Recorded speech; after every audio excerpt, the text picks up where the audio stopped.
News channel के श्रोता भाई बहनों को श्री शिवाय नमस्तुभ्यम।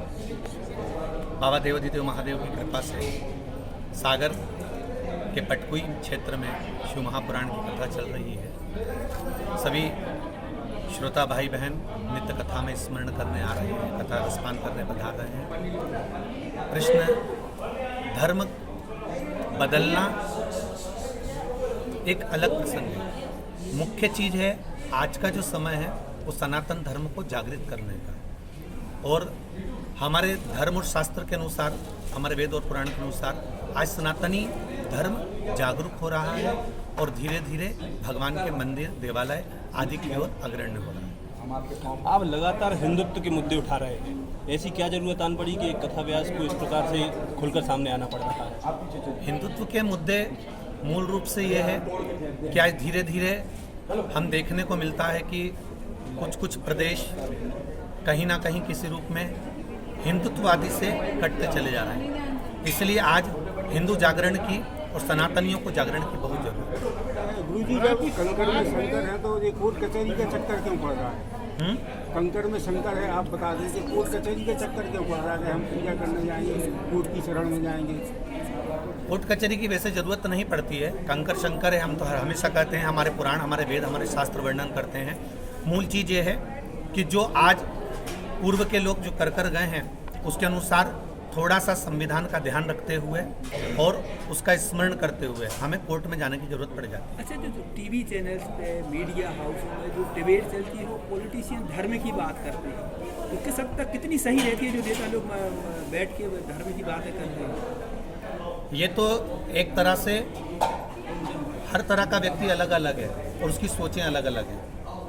डिबेट के अंतर्गत जो बातें होती हैं ठीक है, अपने अपने मुद्दे सब रखते हैं, पर जहाँ तक है वो हमारे धर्म और शास्त्र के अनुसार नहीं, वेद और पुराण से अगर कोई मुद्दे उठाए जाएं, अगर कोई दूसरा व्यक्ति अगर कुछ बात कह रहा है तो वो भी अपने पुराणों से लेकर आए, वो अपने जो उनके शास्त्र हैं उनसे लेकर आए, और जो हमारे सनातनी हैं वो हमारे वेद और पुराण से लेकर आए, और उस मुद्दे पर अगर बात होगी तो जीवन का एक आनंद ही सुख प्राप्त होगा। नॉर्मली ये होता है कि वहाँ कोई धार्मिक आदमी बैठा नहीं होता, कोई साधु संत होता नहीं है, नेता लोग अपना भाषण दे के चला जाते हैं, भाषण जैसे दे के चले जाते हैं, अधूरे ज्ञान जैसी बातें आती हैं। वही हम बोल रहे हैं कि वेद और पुराण रखा जाए, अगर डिबेट करना है तो जो संत हैं हमारे यहाँ के प्रखर हमारे जो जगत गुरु शंकराचार्य आदि हैं, बड़े बड़े वेद पाठी शास्त्रार्थी हैं, उनको बिठाया जाए और साथ में जिनको बैठना है डिबेट करने के लिए वो बैठें और वेद और पुराण पे मुद्दे रखें, तो उसका एक आनंद होगा।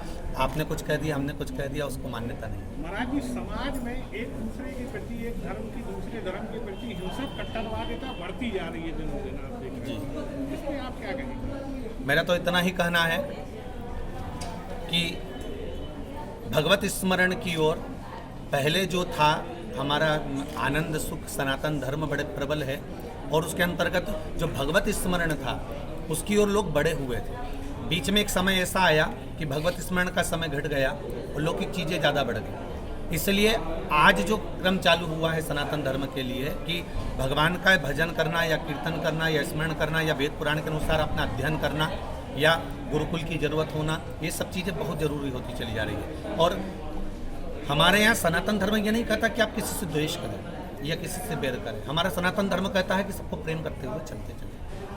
और जितनी तेजी से धर्म का प्रचार बढ़ा है, टीवी चैनल तो धार्मिक चैनल भी ढेर सारे आते हैं, स्वामी कई चैनल दिखाते हैं, अखबार वाले भी छापते हैं, तो कितना असर पड़ रहा होगा पब्लिक जनता पर? कहीं असर पड़ रहा है? उतनी तेजी से क्राइम रेट भी बढ़ा हुआ है, वैसे अनैतिक घटनाएं बढ़ी हैं, तो कितना इसमें आप देखते हैं कितना असर पड़ रहा है?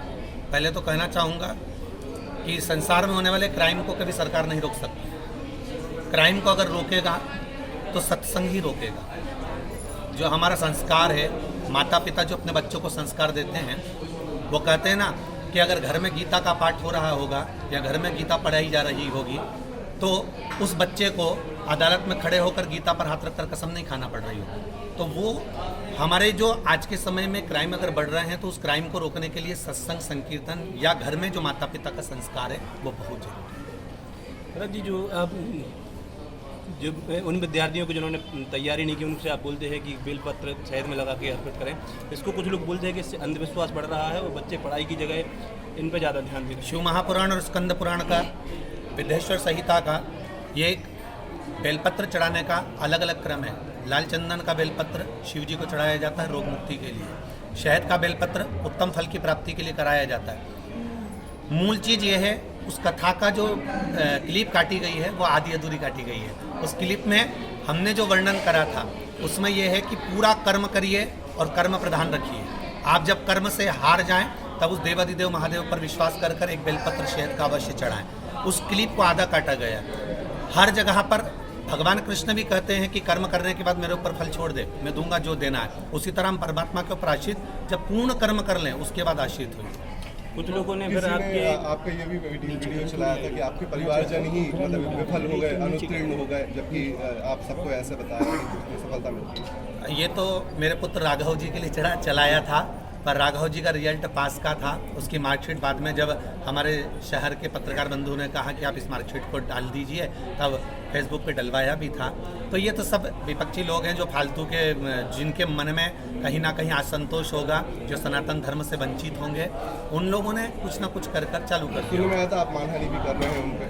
हाँ, वो तो लगा दिया है हमारे। जी, सनातन धर्म संस्कृति और जो भारतीय परिवेश है उसको बचे रहने के लिए परिवार में भी किन किन चीज़ों की जरूरत है कि इन पे अमल करना चाहिए परिवार? सबसे मूल चीज़ है संस्कार।